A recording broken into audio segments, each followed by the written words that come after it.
आज हम लोग एक ऐसी कविता पढ़ने जा रहे हैं जिसके माध्यम से ईश्वर के प्रति भक्ति की बात कही गई है। अभी कुछ दिन पहले विद्यालय में कोई जयंती मनाई गई या उसका अवकाश रहा विभिन्न विद्यालयों में। कौन सी जयंती थी मालूम है? रविदास जयंती। रविदास जयंती। रविदास कौन है ये हम लोग जानेंगे। भक्त कवि हैं और भक्त कवि हैं, भक्ति भाव की कविता करने वाले कवि। प्रचलित नाम इनका है रैदास। संत रविदास या रैदास। तो हम लोग आज रैदास के कुछ पद पढ़ेंगे, है ना। रैदास के पद, एक पद आज हम लोग पढ़ेंगे। क्या कहा है इस पद में ये हम लोग देखेंगे। रैदास अपनी भक्ति निवेदित करते हुए प्रभु से, ईश्वर से कुछ कहते हैं। इनका ईश्वर कैसा है यह स्पष्ट समझ लीजिए। इनका ईश्वर कबीर दास की तरह मंदिरों में नहीं, मस्जिदों में नहीं, गिरजा गुरुद्वारों में नहीं है। निर्गुण कवि है। ये क्या है? कबीर दास की तरह निर्गुण संत कवि, निर्गुण संत कवि है। मूर्ति विहीन पूजा। क्या कहते हैं रविदास? ईश्वर के प्रति, अपने आराध्य के प्रति, प्रभु जी तुम चंदन हम पानी, जाके अंग अंग बास समानी। तुम क्या हो? चंदन, और मैं चंदन के लिए प्रयुक्त पानी। बास मतलब सुगंध। कहाँ है? चंदन में। लेकिन बिना पानी के सूखा चंदन सुगंध देगा क्या? नहीं देगा। इसलिए बराबरी की बात करते हैं रैदास विनम्रता पूर्वक।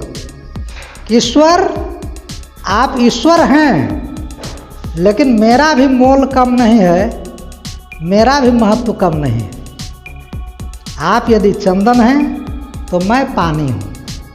प्रभु जी तुम चंदन हम पानी, जाके अंग अंग बास समानी। जब चंदन घुल गया पानी में तो पूरा पानी सुगंधित हो गया। यह किसका कमाल हुआ? चंदन का कमाल है, ईश्वर का कमाल है। तो भक्तों को सुवासित कर देना, सुगंधित कर देना, धन्य कर देना, यह प्रभु का काम है। ऐसे अन्य उदाहरणों के द्वारा वे अपनी बात पुष्ट करते हैं कि हम दोनों जहाँ हैं वही भक्ति है। हमारा होना आपके लिए जरूरी है और मेरे लिए आपका होना जरूरी है। तो हम और आप दोनों जब मिले तभी इसको अन्य लोगों ने कहा है आत्मा और परमात्मा। आत्मा कौन? कवि, भक्त। परमात्मा कौन? ईश्वर, विभिन्न रूपों में। तो प्रभु जी तुम घन वन हम मोरा। वन के अंदर, जंगल के अंदर, घन मतलब बादल और मोर, मोरा मतलब मोर।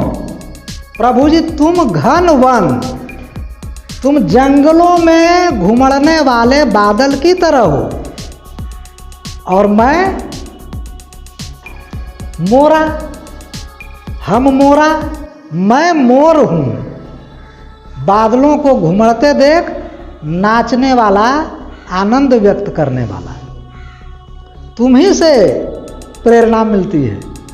बादल जब गरजने लगते हैं, जंगल में मोर पंख फैलाकर नृत्य करने को उतावला हो जाता है। तो यह भक्त और भगवान का संबंध कैसा है? जैसा बादल और मोर का। घन वन, जंगल के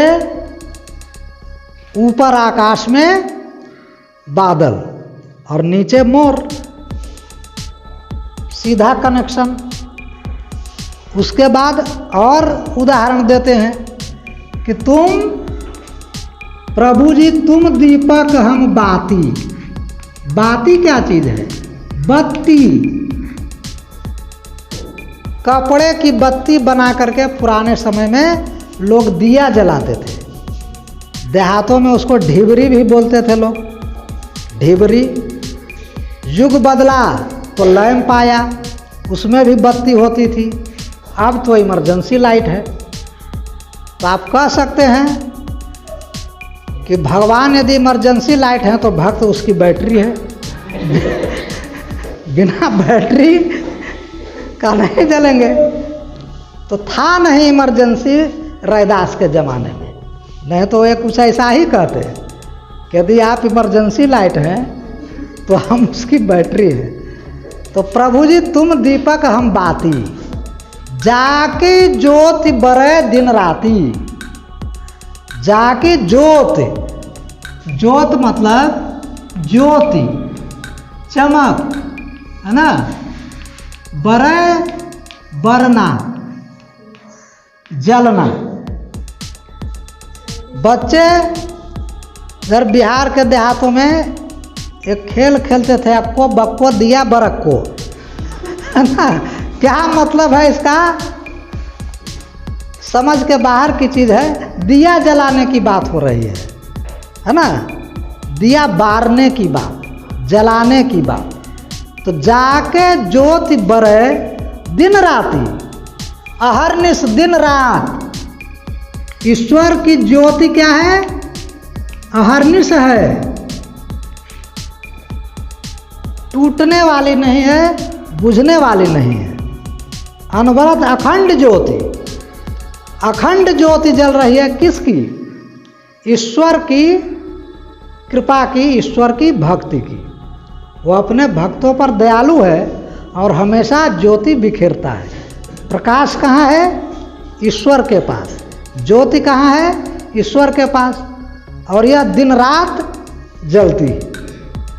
भक्त उस ज्योति का प्रसाद मांगते हैं। रैदास उस ज्योति का हिस्सा बनना चाहते हैं, उस प्रकाश का हिस्सा बनना चाहते हैं और अपनी बात कह देते हैं कि यदि आप दीपक हैं तो मैं उसमें लगने वाली बत्ती हूँ, जिसके सहारे यह दीपक जलेगा। तो भक्त ही प्रचार करते हैं भगवान का, भक्त ही प्रचार करते हैं भगवान का। इसलिए भक्त हैं तो भगवान हैं। इन उदाहरणों से कवि ने ईश्वर और भक्त के बीच के संबंध को समझाया है।